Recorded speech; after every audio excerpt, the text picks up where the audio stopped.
Today we're going to talk about how do you make sure that you're pricing for profits from the very get-go on projects. The other day I was having a conversation with my client Joe, and he was sharing with me that he had been looking at his gross profit margin slowly declining month in and month out over the past year. And he sat down with his senior project manager a couple of weeks ago, and he said, listen, we need to do a deep dive on all of our completed projects and look at what's causing the decline in job profitability. Now, they had known that there was some things that were kind of off in terms of the labor and so on, but some of it just kind of didn't make sense. He knew that there were over in some areas for labor, that there were some changes that they had to eat and so on, you know, those things that come up on projects. But something just didn't make sense to him about why there was a consistent decline in that way. And for obvious reasons, when we see a decline in gross profit margin on projects, that always sets alarms off, because as contractors, you live and die by gross profit margin, and having a consistent gross profit margin is super important. And one of the things that Joe decided to do is to look at all the completed projects for the last year and look at where was the problem. Was the problem in the amount that was originally estimated in scope? Was the problem the pricing and how much was in the original estimate? Were there change orders where there was work done out of scope that wasn't captured? Or was it something else, right? So as he started to dig, what he discovered was that two key things. One of them was that the material in the takeoff, in the materials that was done in the estimating phase, was completely not within scope that it needed to be. And when the purchase orders were done, the purchase orders were not done with a fixed price. So there were two things going on. One was he discovered that the pricing that they used in the estimate was not the pricing of what they actually paid. So that was one problem. So one of the things that he said he was going to do from now on was to make sure that they did purchase orders for materials at the beginning of projects, especially larger projects that have very long durations, where, you know, we all know that the cost of things have changed a lot. And this is part of what he shared with me, is he said, you know, we estimated this job way back here, and then we did the project and ordered the materials over here. We had not gotten a fixed and agreed upon price with a purchase order here. So that was one change that he saw needed to be implemented in his business go forward. And one of the things that was driving a loss in gross profit margin. But another thing that was probably more important was that he discovered that the amount that they had used in the takeoff for materials when they were self-performing work, and in this case it happened to be for framing, the estimator had missed a whole area of what needed to be included in the bid. And so his final material takeoff had far less material than what they were actually going to need when they were self-performing the work to complete that project. And so that was the second huge gap that he discovered, was that there was missing materials and that wasn't included fully in the scope of the project. The third thing he discovered was that the labor and the cost of his labor and the hourly cost for his labor compared to his actual cost per hour for different positions, whether it was a carpenter, a foreman, a laborer, were off. They just were not high enough. And so I want to talk with you about how do you not have those things happen in your business, because creating profitability in your company starts with when you're bidding work. And so if you don't have an accurate basis for how much does it really cost you for labor and what is the full scope of work, then you're going to find that you're going to lose money before that project ever even leaves the door. And I'm going to talk a little bit today, I'm going to talk about the other piece that has to do with how much you mark up a project. But then we're going to do a deeper dive in that in the next video. So in this video, though, I just want to talk about specifically labor. But let's just go back for a second and talk about materials and talk about scope. So what's one of the ways that Joe could have made sure that scope had been covered in terms of the material? One of the things that he discovered was missing, and that I know a lot of my clients use this to be more effective in estimating, is they have a production person, particularly like either a project manager or a foreman, go through their bids, particularly when it's self-performed work, and just go, I need a set of eyes, a second set of eyes to just let's look at the set of plans. Let's look at what the full scope of work is, and did I miss anything? So having that extra piece in there, which is one of the things that Joe has now implemented in his business, is to make sure that the production team, somebody who knows building, right, is making sure to look at that, go forward, and make sure that that full scope of materials is in there, and that will eliminate that risk for him. Also, when you're talking about scope in terms of the number of labor hours, it's another really great place that if you have somebody from your team, again, who's a production person, be that second set of eyes, that will really help you make sure that you've got the process in place to reduce your risk of some of the production team then going, well, you didn't really take this into consideration, didn't take that into consideration, right? So we can't always take off directly from a set of plans. We have to understand that there's a whole bunch of other factors that are involved in terms of mobilization, in terms of, even procuring materials, in terms of setting guys up every day or every week for production, having all of those sort of extraneous or additional time involved that is above and beyond just the building time. So that's why it's super useful to have somebody who's a production person make sure that they review your estimate to include and figure in all of those things, and just to be a set of eyes that is the logic of, is that really how long it's going to take to build that, or to frame that, or whatever it is. So as Joe learned, one of the things that he's going to implement, and that I encourage you to implement within your estimating process, is take the time to have a production person. If you are not the production person, take the time to actually have a production person double check that estimate before it goes out for scope and for reasonability, especially around hours, because labor is your number one place where you have the most risk as a contractor. Materials, obviously, we just learned from Joe, and making sure that you have purchase orders and you have the right amount of materials limits your risk. But labor is, and with a subcontractor, you have a subcontractor that has a fixed price attached to it.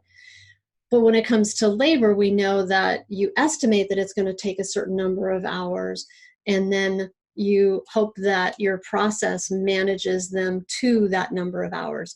And again, I will just say that in a future video, I'm going to talk a little bit more about how do you do that as well.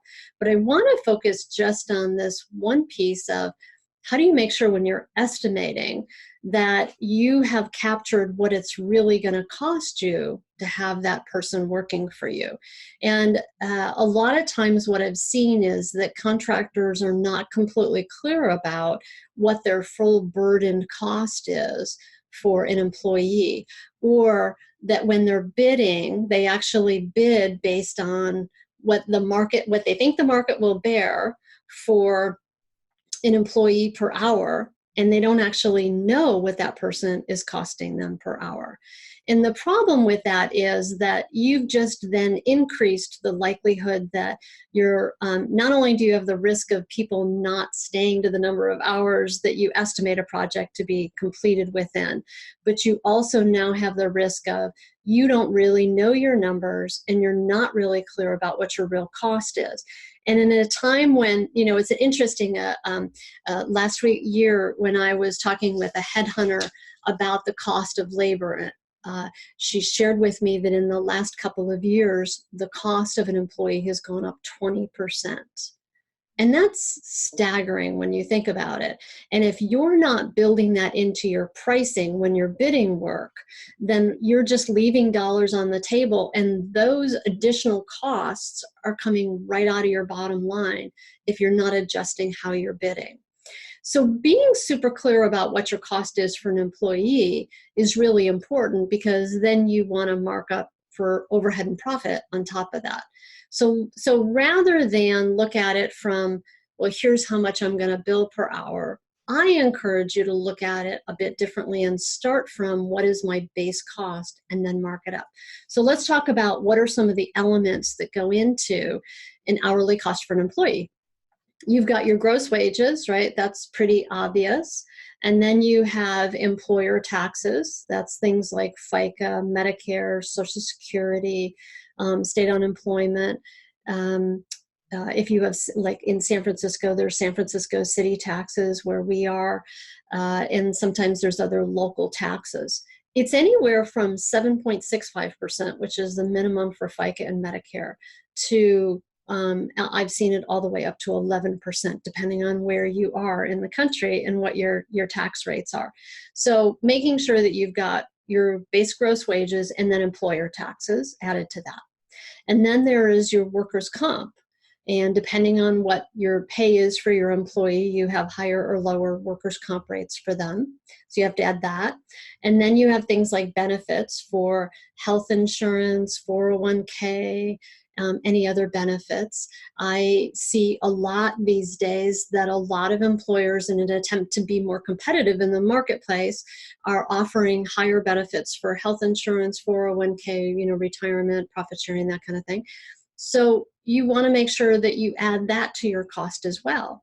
And then there's things like, so those are your, like, at the very minimum, those are your hard costs for that employee. That's just like, no matter what other things like that I may give them, like a car or a cell phone or anything like that, like those are just real hard costs that are going to cost you dollars and cents every time somebody is working an hour of time for you.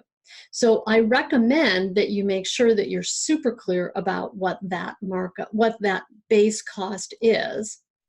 And then from there, you want to mark it up to cover overhead and then to make a profit. And in the next video, I'm going to talk more about overhead and profit markup. But I wanted to just make the point in this video of, if you're not sure what your actual cost is for labor, then calculate that. Make sure to figure it out. And in this video, in this post, I'm going to give you a link where you can go download my labor cost calculator. It's a pretty simple, straightforward calculator, but you can use that calculator to stick in the labor cost for your different positions, and so that you can calculate what that cost is for you. And when you do this, when you're estimating, here's a couple recommendations I have for you that will help you make sure that because you have different employees at different rates. So I recommend that you always calculate your bids based on the position, not the person, and the highest paid position within that range, right? So let's say for a laborer, you might have laborers that are anywhere from, depending on where you are in the country. So don't take these numbers to be what it should be for you. I'm just going to give you an example, but it might be anywhere from $15 to $18 or $20 an hour. Well, if I'm bidding, I'm always going to use the $20 an hour as my base rate for a laborer, because I don't know what laborer I'm going to have on that job at that time. So always use by position, not person, and always use the highest paid position, within that range of pay that you might pay someone to do that job, whether it's a laborer, a carpenter, a superintendent, foreman, project manager. Always use your highest rate. So use that as your base for cost, and then mark that up for overhead and profit. So that's one strategy that I would encourage you to use. The second thing is to keep in mind when you're going to do that project. So like for Joe, when we were talking about this, when he originally estimated that project, it was almost 2 years ago before they actually did one of these really large projects. Well, I just finished telling you that labor cost went up 20% in the last 2 years. So that's really high. Usually it's not going to go up that much. But when you're bidding work that you're not going to do for a long time, especially if you're a subcontractor, make sure to incorporate a plan for rates increasing for how much you have to pay for somebody when you're looking at a project and you're looking at bidding. So plan in there that increase of how much you're going to have to pay somebody 2 years from now or whenever that work is going to happen in the future. And especially if you're a union shop. So I didn't talk about union burden when we talked about burden cost a minute ago. But obviously, if you have union, then you are going to add union dues. You're going to add other union benefits that you're going to include in your burden cost for that employee. Union rates go up every 12 months for sure. You know that that's always going to be the case. And when you look at unions, there's usually a certain percentage, depending on the union, that it goes up every year. So plan that into your pricing. A couple of things about that. I've actually had clients some of them who do their change order work on a T&M basis, and they have projects that have very long durations. I have this one subcontractor, in fact, who has like projects that have durations of like 2 years. And what they say is when they do an estimate, they say until you sign your contract, that that bid rate is only good up to a certain date. And then at that point, the prices could very well change for labor. That we may have to adjust it or increase it if our costs have gone up. And then they also say that if the project goes longer than a certain amount of time, that they will have to adjust in a change order for that labor going up because of a cost of increase in cost to them. So if you have jobs with really long durations, you might want to consider that as well. Include in your pricing and in your contract something that accommodates for the increase in cost to you. And really, when you think about it, all this is just smart business that you're going, it's going to cost me more money. It's not you being irresponsible. It's not you planning ahead and far enough. It's you saying, I'm going to price fairly here. But if I'm not doing the work until way out here, or I don't have a signed contract until way out here, I'm going to make sure that I accommodate for what's it really going to cost me when I do that work. And you know that the cost of labor is going up. So it's just a smart strategy to employ so that you make sure that you're not giving away your profits down the road. So I'm just going to recap some of the things that we just talked about here and some of the things that my client Joe inspired me to want to talk about today, which was how do you make sure that when you're bidding, you're not losing money right from the get-go? So a couple of things that we talked about is, one, make sure that you're really clear about what the scope of work is, and that you're really clear about and number two, you're really clear about what your pricing is. So in terms of scope and making sure that you have accurate scope, have your production people double check your estimate so that you have another set of eyes that says, yes, that scope makes sense, that magnitude of work, that amount of materials that you have in there, that number of hours that you're expecting for these different phases of work, that makes sense to me. So that's a good number one strategy. Have another second set of eyes on it. And then the second piece is that you want to have a clear idea of what it's really costing you. So on materials, get your purchase orders signed and make sure that you have those prices tied in. And when it comes to labor, be really clear about what your actual cost of labor is as your basis for then looking at how much do I have to mark up for overhead and profit. And some of those things that we talked about is gross wages, employer taxes, benefits, health insurance, that kind of stuff. Also, if you're a union shop, making sure to add that. So if you do all of those things in the estimating phase, then when you do the production side of the project, you're going to end up that you have at least started out the gate as you begin production with pricing that's going to make you a consistent profit and help you meet those gross profit margin goals. Because as we said, contractors live and die by gross profit margin. And so creating a consistent gross profit margin starts with making sure that you're pricing for profit. So again, I'm going to include it in this video. I'm giving you a link, and it's also in my blog, a link for being able to calculate your own labor cost per hour. It's a little labor calculator worksheet, Excel worksheet that I'm sharing with you. So I hope you found today's video helpful, and I'll see you next time. I hope you found today's video helpful.